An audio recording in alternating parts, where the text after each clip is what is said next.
today I want to chat to you about accountability. Now, how are we going to keep you accountable to all of the mini goals and mini wins that you want to achieve? Because it is very easy to say you want to do something and say you've got a goal and then brush it under the rug quite a lot. Now, we are all guilty for it. We're all like, I'm gonna learn this skill, and then we're like, but I don't have time and I'm busy and I've had a bad day and I need to clean the house and suddenly I need to walk my mother's dog and I need to do something else, and then bam, we don't actually hit our goals. So today we are gonna chat about ways that we can keep you accountable to actually hit your goals.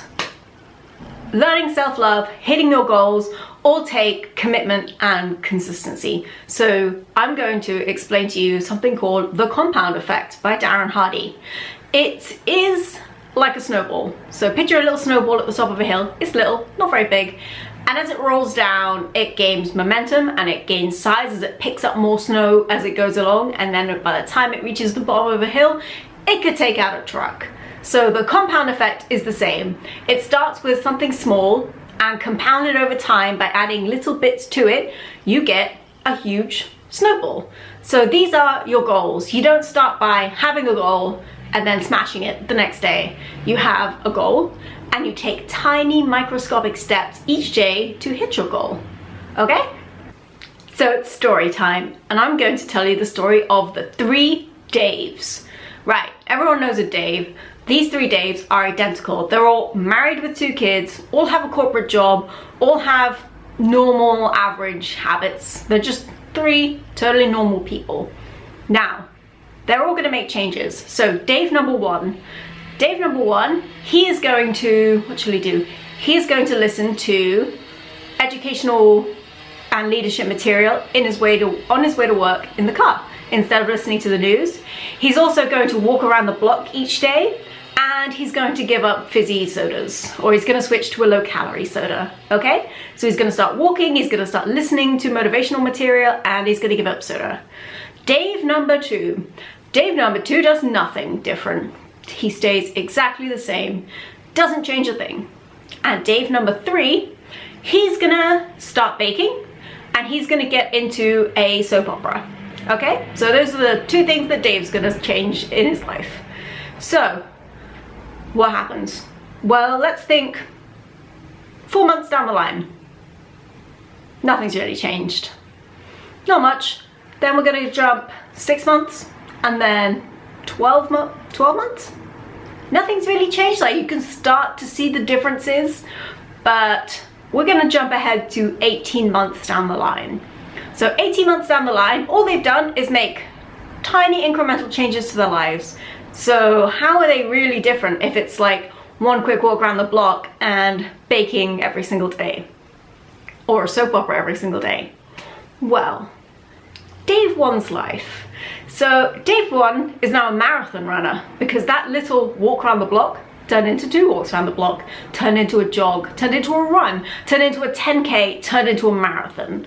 So Dave 1 is not only a marathon runner, he has also consumed over 15 hours of motivational and leadership content, which has gotten him a promotion at work. So his work life is great, his family life is great because he's happy, because he's training, he's lost loads of weight because he gave up fizzy sodas, and his wife is happy because he read some books on how to make his wife feel better. So Dave 1's life is completely different. He's got promoted, he's got a big house, he's got a very happy wife, and his kids are now going to a better school. All great things. Let's have a look at Dave 2. He's done nothing with his life. He's exactly the same. Dave has the same job, he's done absolutely nothing different. So he's just Dave. Let's have a look at Dave 3. Now the 2 things that Dave 3 did is he baked and he took up a soap opera. How is that really gonna ruin or change Dave's life at all? Well, instead of coming home and spending time with his family, he sits and watches the soap operas, which means his wife and his kids are feeling neglected, causing his kids to act out and his wife to be unhappy, so therefore his marriage is on the rocks.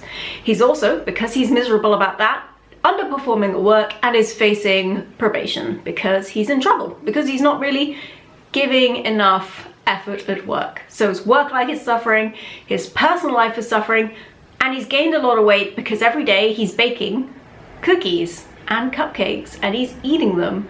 So he's putting on weight because he's had a calorie increase.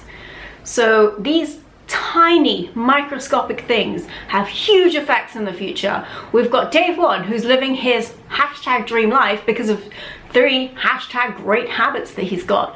Whereas Dave 3 having a terrible time. His marriage is in tatters, he's nearly going to lose his job and he's gained loads of weight and he's just feeling meh. So these micro habits are the ones that we're implanting right now. So in the future, when you do snowball down there, your life is going to be awesome. It's going to be Dave 1 times 1,000 because it's going to be your dreams and your goals that you're hitting. Since it is the little microscopic things that make huge changes in the future, this is great news because we only have to put in small, good habits and they don't have to take all day. So they can be like 1 5-minute tiny habit each day that will snowball into an effect in the future. That is how we are going to hack your brain to improve your life. So I will be holding you accountable for your actions. You've just paid me a lot of money so that I can keep you accountable, so you can get to the place that you want to be at, and I want you to be there. So I am holding you accountable for this, and if something's going wrong or you're struggling, you are going to message me and I'm going to help you. But I can't be there 100% of the time, so I have a couple of other ways that we can keep you accountable. We're going to start with number 1. Blog, Instagram story, a journal. Write your story, make it public. So this is something I did with my detox. I did a whole detox week, and the only reason I made it through is because I did an Instagram story about it, and that kept me accountable because I had to find other ways to keep me accountable. And for me, I need someone watching me to make me actually stick to what I say I'm gonna do most of the time. So I did my detox, put it on Instagram, and for 7 days, people were messaging me like, still going, are you not had chocolate yet? So get a blog, get an Instagram if you want, make it public, make a commitment, and people will follow your story. And I guarantee you, if you stick to it for more than a week, people will be inspired and people will be like, oh my God, I can't believe you're still going. I'm interested. How can you teach me how to do that? It's gonna be, that's how fun being present on social media is. It's not arrogant, it's not bolstery, it's inspiring. You can do this, it's gonna be great. 2, ask your friends, families, co-workers to help keep you accountable. Involve people. I get that this is quite a private thing, but get them involved. Get them to catch you out. If you're saying negative things about yourself or other people, get them to be like, you're not like that anymore. You only say positive things, and you'll be like, yes, you're right. Because you won't be able to, you're not going to snap and be perfect. You're going to keep stumbling over your own feet, and it is helpful when people stop and say, no, you don't say that anymore. You're better than that. And you'll be like, okay. But you have to accept the feedback. It's something I'm bad at, is accepting the feedback. So yeah, number 2, involve everyone. Get your friends and family and your loved ones involved. And if they're not supportive of it, those are the sort of people that you don't really want to be around. If someone is not supportive of you learning how to love yourself, being a better person, and embracing who you are, why on earth would you want to be their friend? Number 3, my favorite, mini wins. Now, this is so important. You are going to get very demoralized if you don't celebrate your mini wins. So you're gonna write a list, and every time you hit one of your miniature goals, and they are miniature goals, by the way, they don't have to be lose 10 pounds. It can be 1 pound destroyed, get your nails done. 1 pound destroyed, new nail polish color. I'm using nails as an example today. You have to, 1, write them down. When you hit them, you have to celebrate them. You have to, like, absolutely have to. So you will continue actually doing the hard stuff, because the hard stuff gets boring and it gets tedious. And you know what's really fun?